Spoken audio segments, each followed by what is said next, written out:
Well, hello and welcome to this little video of a Tru Track Autopilot installation on a CTSW Golf Charlie Foxtrot Delta Oscar. So we're down here at Athey's Moor in Northumberland.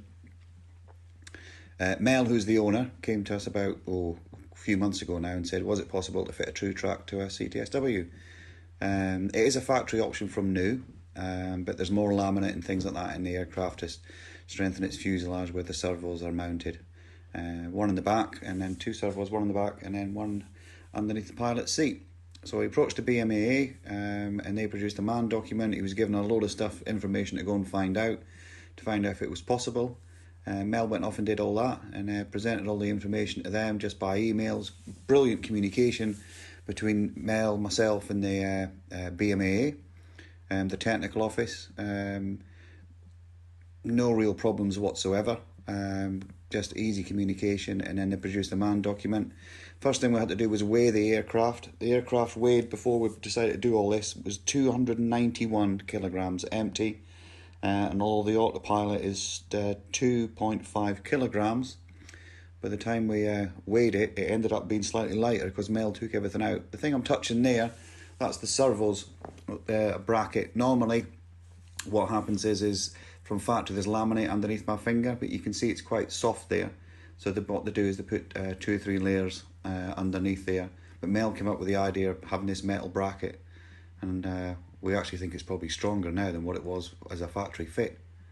So I don't know, wiring harness put in it and things. That's the parachute release mechanism. Big important thing was once all that went in, it couldn't get in the way of everything.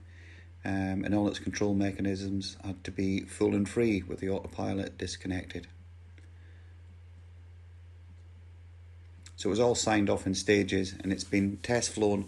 Had to do a test flight, full BMAA test flight with the autopilot in it once the installation had been completed, and then it was cleared to fly under test flight conditions. The little box that I'm touching there, that's for the elevator at the back, and the servos underneath there, and again there's been more laminate and strengthening underneath there, and we're just doing although it's, as I say, it's been signed off before to go and test flight, we just thought because it's its last one, we'd do a complete ground test run as well, just to make sure we've ticked all the boxes and nothing was going to go wrong with the aircraft. Full and free movement there, and then this is where he's installed the autopilot. That's it there. And then as part of the man document, that little red button, when you flick that on, the light comes on to tell you that there's power now going to the autopilot, and that's its standby on and off. And that's its circuit breaker there. So it's away from everything else, so everything's very clearly marked, and all 3 buttons right next to one another. And part of it was autopilot operation not as permitted, but below 1,000 feet. So we had a cracking pilot briefing before we went out. The BMAA, I was there obviously representing them, so we had to do everything that they wanted us to do, and then me and Mel, safety first. If any of us didn't want to do anything or we didn't feel comfortable, then we just simply sack it off and return to base. It was Eddie McCallum that we volunteered to do the chief test pilot for this, because he's got hundreds of hours in CTs. He's the chap that went from this airfield all the way up to Wick, and then Iceland, Greenland, Canada, all the way down to Oshkosh, and then back in a CT. So couldn't have picked a better person to test it to begin with. What we're doing now, ground run test, is we're just tricking the aircraft to think that it's flying. So it's at altitude and heading hold when it's on. Obviously mags off, no engine. And then we're just going to do nose up on the aircraft, and then you can see the elevator going down to try and correct what Mel's leaning on. And then as the nose goes level, elevator goes level as well. And then to do the heading, the course change, he's just moving the button there as if it were to do a left-hand turn, which he's done, and then he's moved the button around to the right as if the aircraft's going to do a right-hand turn, and that's exactly what it's doing. You can see there's no jerkiness with it. It's nice and smooth, and you can hear the servos just clicking away in the background as they move the stick, and that's him returning to what course, the rough direction that the aircraft's facing in at the moment. And then that's what's happening at the end of the wings. And again, he's just doing left and right, and they're going up and down. And obviously, it's the same the other wing as well.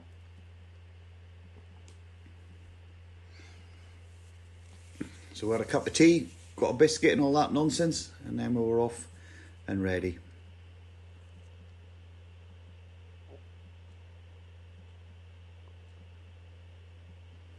That's us ready to go, runway 26. We spoke to Newcastle Radar by telephone, told them what we were going to do, and then as soon as they're off the ground, Mel spoke to them and just said, we were going up and down and left and right, and could they keep an eye on us. So the squad gave us a basic service, and it was just an extra pair of eyes in the sky. Well, extra pair of eyes in the sky on the ground, which was great. So we're up flying now, not below 2,000 feet. We're flying along about between 105 and 110 knots, which is the CT's cruising speed. And then what we're going to do now is, in the settings, which is very important to do before you take off, is we're going to test the maximum speed setting for the aircraft. So it's not the VNE of the aircraft, it's what we've set the autopilot to, which is 110 knots.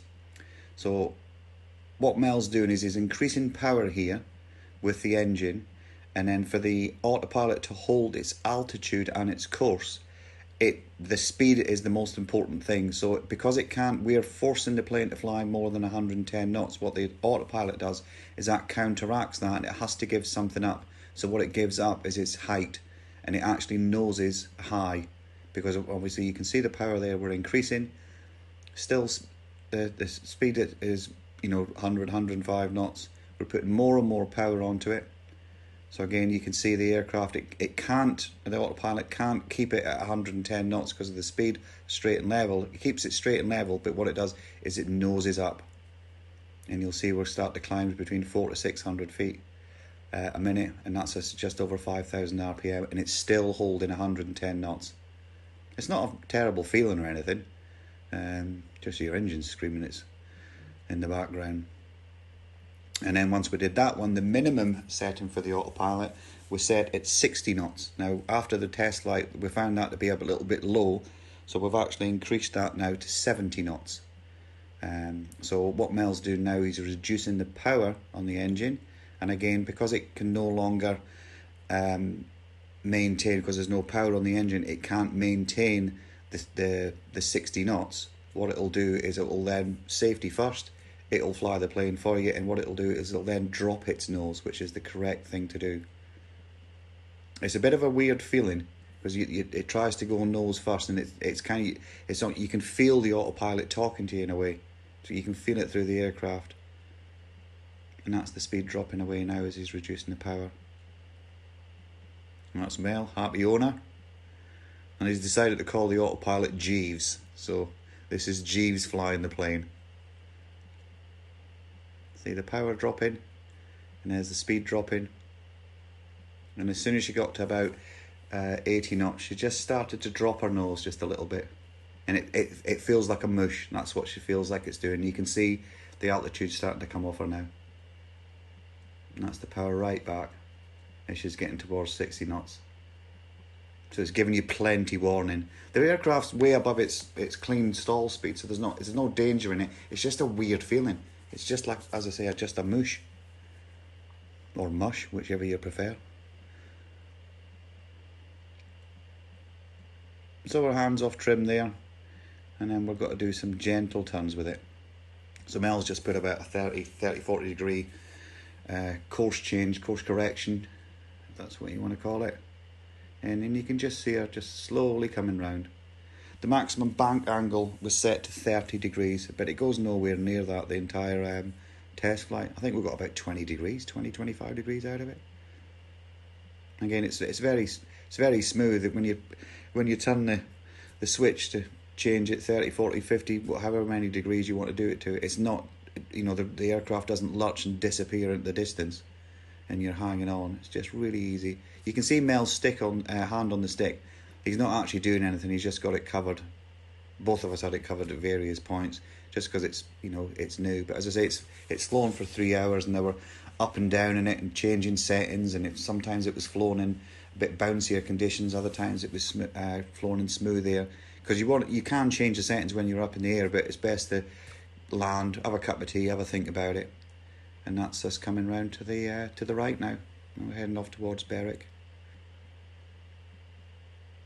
And again, you can see Mel's hands completely off the stick now. And you can see with more time in the air, certainly with any owner, they just get more and more used to it.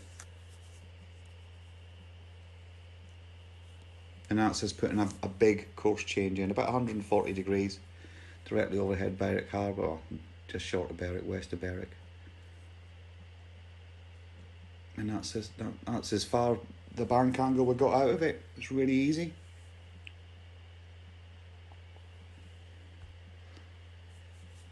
And as she comes round, she just levels herself up again, and again still maintaining about 105, 110 knots.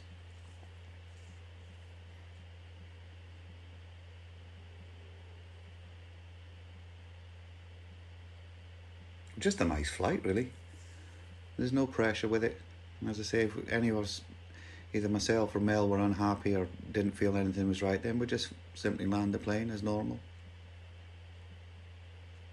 Right, what Mel's doing here is he's got control of the aircraft at the moment, and he's just going to put it into a left-hand turn and then tell the autopilot to recover. And it just holds its course wherever it's pointing and holds its altitude. So that's both functions of it being used. And then we're just asking him to do it to the right. He puts it over to the right. There's no point doing anything silly with it. And then instantly you can see it's just rolling itself straight, holds its altitude. We're not touching the power or anything like that. That's just me with the other camera, just videoing Holy Island.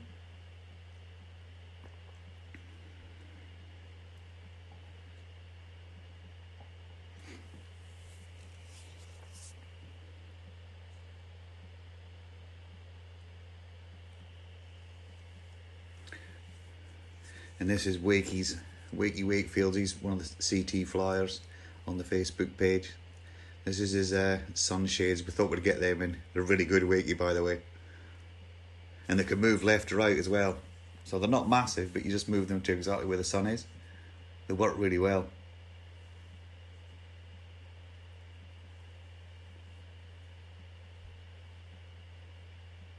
And the plane's in balance, just doing what it needs to do. Just a 2-axis autopilot. I'm really starting to relax and enjoy it now.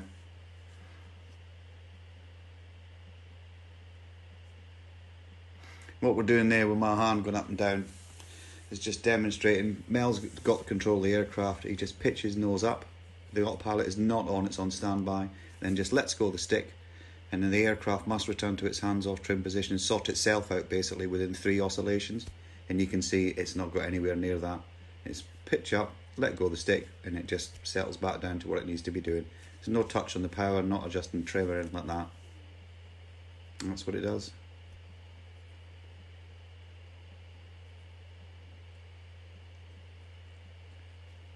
Then on this one, what we're doing is Mel is trimming. The autopilot is on, he's covering the stick, as I am as well, and he's got the trim, and he's trimming the aircraft for nose high. So he's deliberately making the aircraft fly out of trim. And then the stick, the autopilot, we can feel it is going forward, and it's trying to bring the nose down, and then bingo, it hits the autopilot off, and then the nose lifts up. It's not aggressive, it's quite gentle, quite smooth. And then Mel puts the aircraft back into trim manually. And then it just continues to do what it's doing. That's just coming back into Athey's Moor, runway 26. It's a nice day for it. QNH was, what was it, 10:37, so it's quite high. Happy owner coming into land, runway 26. It's a really successful flight. Cracked on with the paperwork when we got back, got it all signed off and sent that down to the office. So it kind of just shows you, the technical office is there to help, support, help, guidance, safety first always. And it was just a great project for Mel to do with the owner.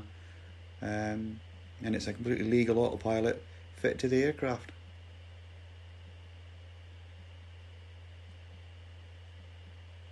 And there you go. So the first one was the difficult one, and that is the first one, I would believe, CT to have it correctly fitted.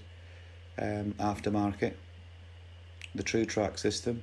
So if anybody else is wanting one out there, then contact the technical office, because there's the second and third and fourth and fifth one, they're easier to do than the first one, that's for sure. Anyway, glad you enjoyed the video, and we'll leave that one with you.